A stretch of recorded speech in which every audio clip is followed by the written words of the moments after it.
Hey, what's up everyone? Brody here, and today I'm going to be showing you guys how I make a rock, pop punk, alternative rock, more organic rock type of song in Logic Pro. This instrumental is the instrumental that wound up becoming my song called ICARUS featuring XLHC. Um I think a good way to start this is just to play through a little bit and show you guys what we're working with.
Yeah, so as you can tell, the song itself kind of goes between being more rock, more natural organic sounds, and then in the verse becomes a little more synth heavy, features electronic drums, and I'll kind of walk through my process of everything happening.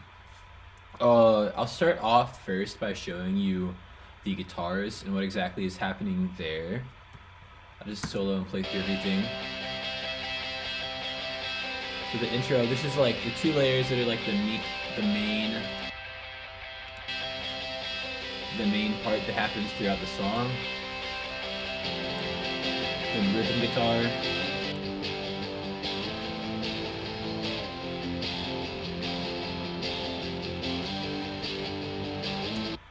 So what I use for my guitar tones, actually it just recently changed. I used to, for the longest time, I used an Axe FX too, like a hardware unit.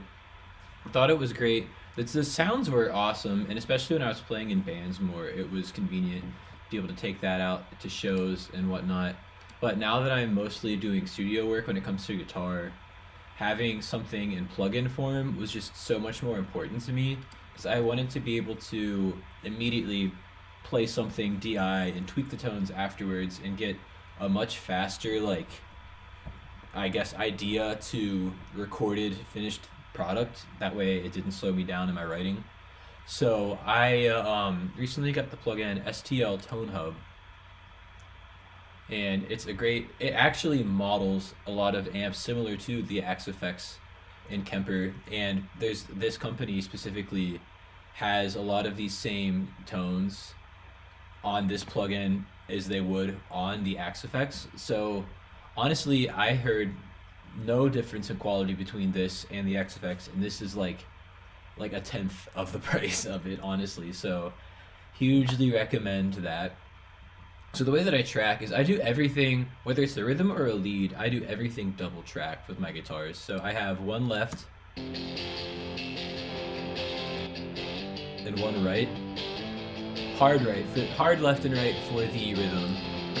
And the tones are slightly different. I like them to be just, even if it's the same amplifier, have like one side be a little more distorted, maybe one side a little more clear, just to show a little bit of difference to make it sound more real.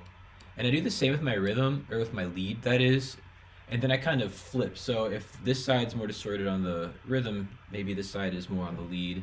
And it kind of gives some natural panning throughout.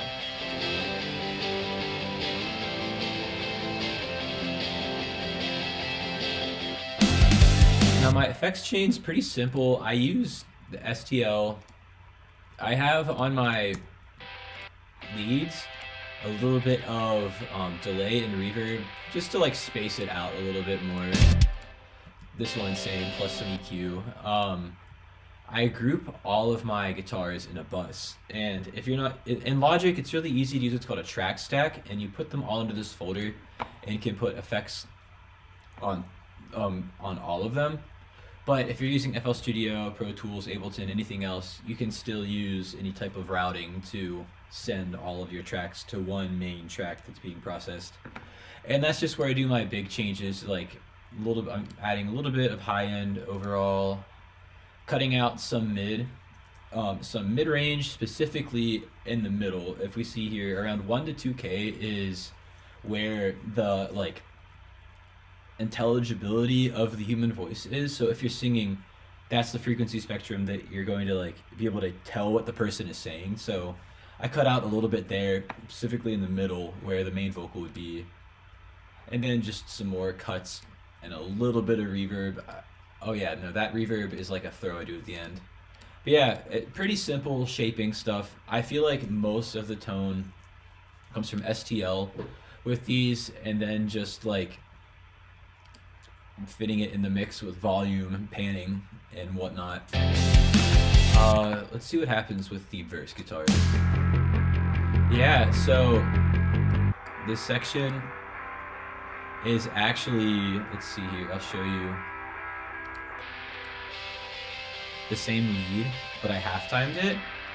I thought the idea of going from full rock band to like rap beat, I thought it would be cool to kind of flip the verse from the hook as you would flip a rock song into a rap beat. So taking the lead and turning that into a sample for the hook or for the verse would really fill that out.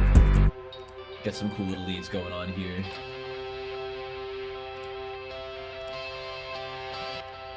Yeah, pretty simple with guitars. One more huge thing that really helps with getting everything fit on the grid, especially because I'm using programmed drums and everything else. It's very important for the guitar to be perfectly on time, and it doesn't matter how good of a guitarist you are, you're not going to be by the millisecond hitting the exact notes. So I do a lot of like time editing.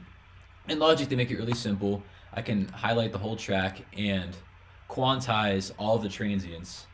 And that's another plus of not using the XFX, but using the plugins here, because when I mute them, it's just the DI guitar. And you can really see the transients and like where each note is hitting, which helps Logic when I snap it to the grid or not. You can see the changes that happen. It really snaps it, and you can drag everything to be exactly on time, which really helps fitting everything together. So I use that. What else is going on in the hook is some ambient stuff. I have some reversed piano. I made this lead just with like a whole slew of plugins there. Some chorus, delay, distortion, etc. It sounded distorted and kind of like a guitar in the mix, so I thought it was cool to add in. And it also outlines the vocal melody going on there, which is fun. It kind of, I like things that tie the beat and the vocals together, so it's not just beat and vocals, they're kind of like intermixed a bit more. Moving down with what I'm doing with my bass guitar. So at the moment, I don't have a bass guitar. I need to get one, but for the super quantized, like program stuff, Trillion by Spectrasonics works great. Same company that makes Omnisphere. And let's see if I can bring this plugin up. Yeah, they have tons of great bass guitars that you can choose from. You have some options to EQ within there. And let's see here. Yeah, by itself sounds kind of funny, but add it in and it just really fills out that like low mid-range and low end. Trillion, really great. I know, especially from my like days of doing metal music, that there's a lot of producers that on the record will blend that with their bass guitar or just use that instead. I think a famous song, I'm forgetting it, but there's that Charlie Puth song that was huge a while ago that had huge, like a slap bass line was like the main part of the hook. It was all Trillion. But yeah, for any like pop oriented stuff, Trillion is great. I have Trillion, the main Trillion that I'm using. I have another instance of it where I high pass it because I have my 808 happening at that point, wherever that is. Yeah. That way there's just no like conflicting low end. And I also have like a respace that I wound up filtering a lot, just to like kind of add some cool sound to everything, widen it out a bit more. I have let's see, what else do we? I'm gonna go into. I'll go to the rap drums next. Honestly, very simple. I just used a bunch of drums for my drum kit. Got my hat pattern, every other velocity, some rolls and things happening. Pretty much the simplest of simple. I didn't want to complicate it too much because this wasn't the point of the song.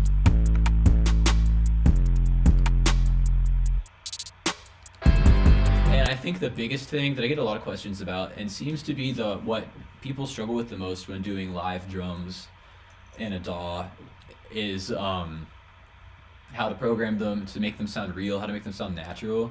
I'll show you through. This is what happens in the hook of the song.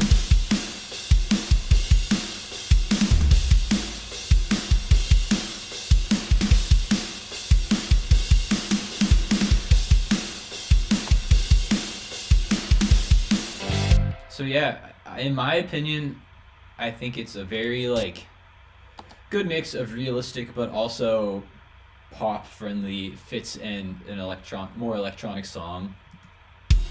Good pop drum kit.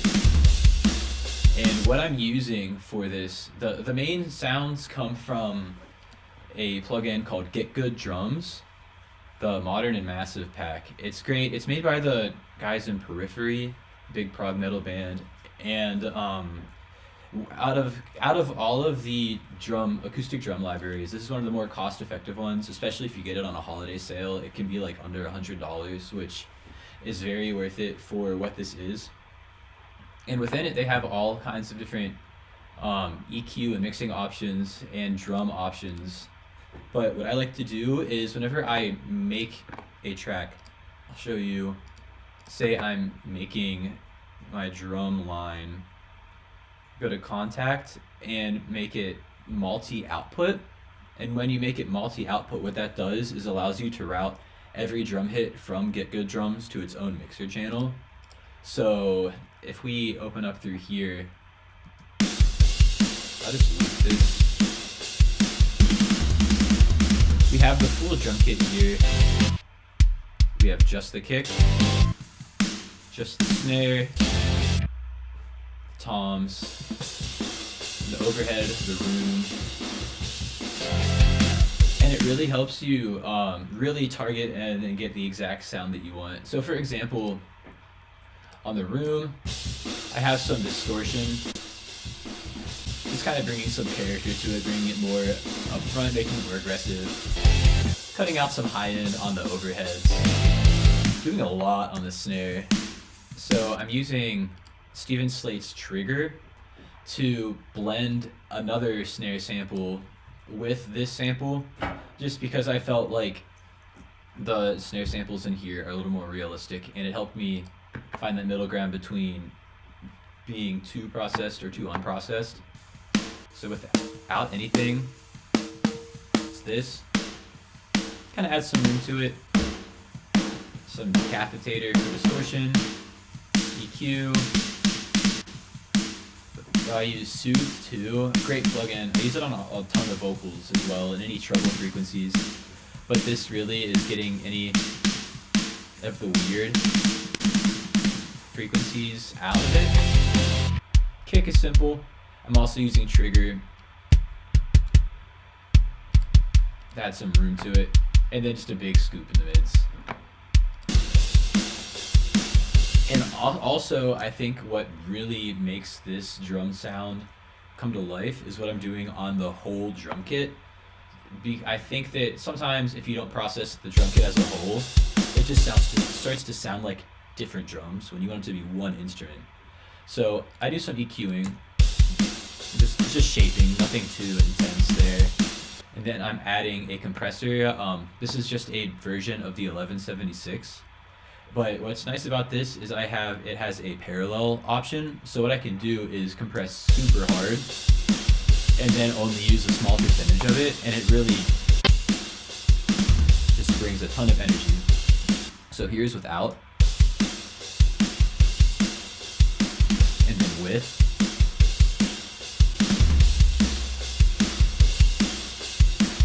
It just makes the high end of the cymbals a little more present. It makes the snare and the cymbals sustain more. It makes it just be way more glued together in full. Also, a big thing that helps with your drum programming is the velocities and timing of all of your parts. This one, I'm kind of not really following that as much because it's just supposed to be hit as hard as you can.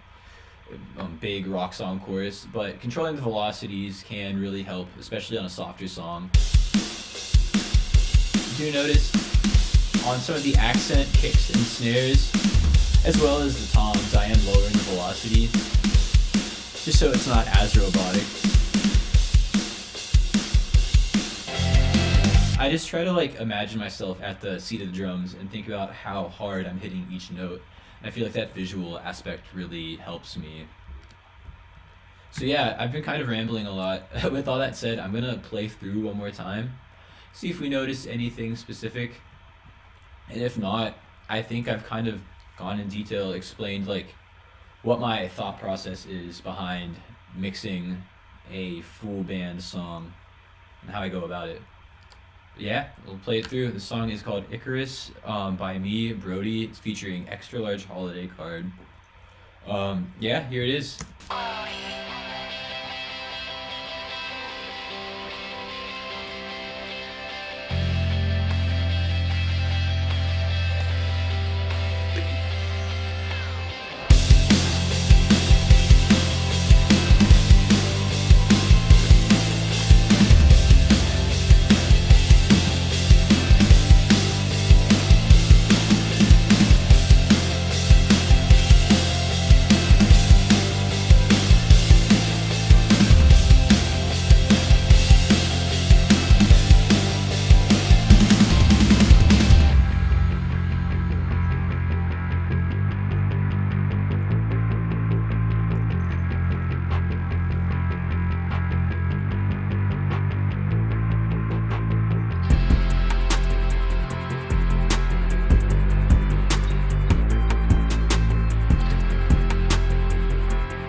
I'll spare you guys from listening through the same hook and verse over and over again.